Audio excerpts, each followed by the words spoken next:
Hey, it's Michael, music director of Rock Guitar, back for drum lesson series number 3. So today we're going to get a little bit more comfortable with playing on the drums with our sticks. And I hope that you've been able to pick up drumsticks and also a drum pad as well. And for right now, I'm going to use this drum pad and place it right on top of my snare drum over here. And the first thing that I want you to do as soon as you get your grips, remember we talked about that, thumb and index finger, that's how to do it, right? So get your thumb and index finger out, get those sticks bouncing. One other thing about stick placement, make sure you've got a little bit of the stick sticking out of the back of your hand. That's really important. You don't want to have the stick inside of your hand like this. This isn't good. You need to make sure that the back of the stick is coming outside of the back of your hand. Just a little bit. Maybe like a half an inch to an inch. Everybody's different. You've got to find your comfort level, okay?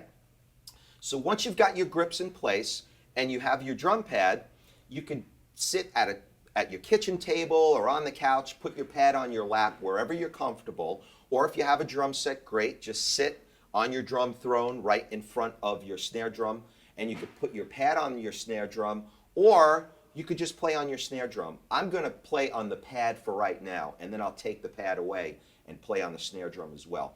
The first thing you want to get comfortable with is bouncing the drumstick on your pad or on your drum skin. And you could do this on any drum. You could use the toms, you could also use your snare drum, you could also even use your hi-hat and cymbals, as a matter of fact. But right now, I'm going to use the pad. Very important technique to start learning now. So here's what we're going to do. We're going to take the tips of the sticks, because we don't want to use the side of the stick to hit the drum pad or the snare. Gotta angle your sticks a little bit so you have the tips of your sticks touching the drum pad or the drum skin.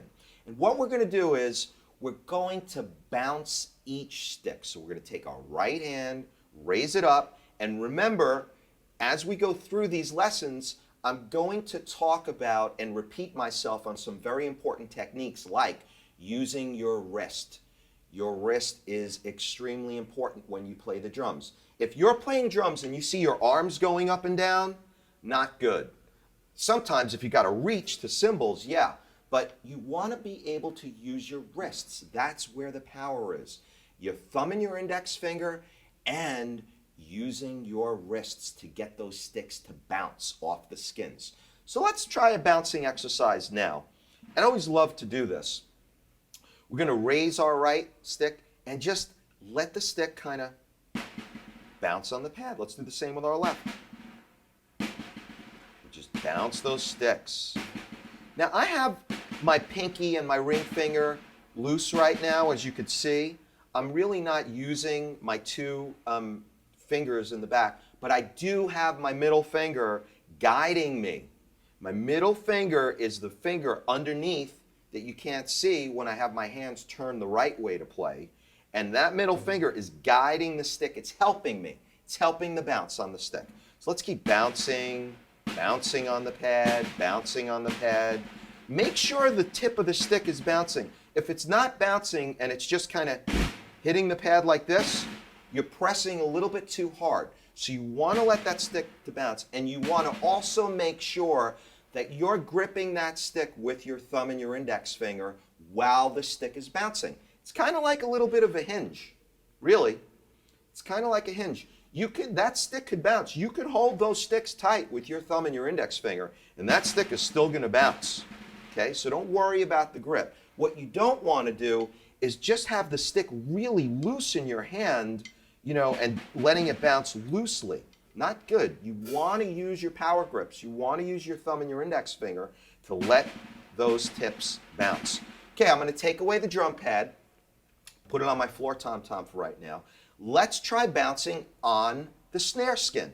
Here we go. Listen to the sound of the bounce.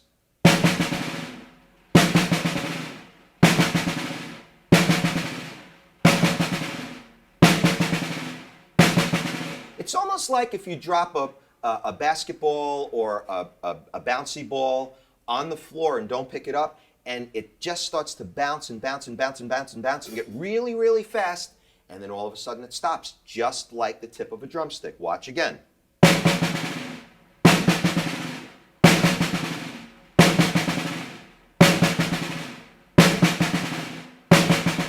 Now, you may have a little bit of difficulty with this at first, and you may be experiencing things like this.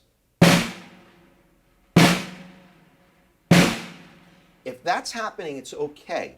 Just loosen up. You know, one of the most important things about becoming a musician as you're learning is to relax. Sometimes trying too hard isn't that great.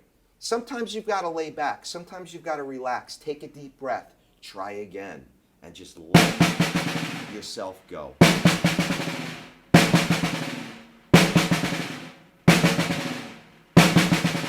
You'll get the hang of it. And once you get that bounce down, there's a ton of real cool things that we could do, like drum rolls, things like this.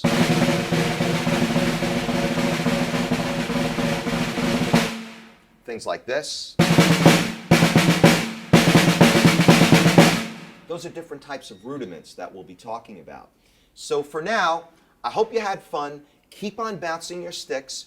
Just relax, play, use your wrists, and have some fun playing on your pad or your drum set. And I'll see you in the next lesson.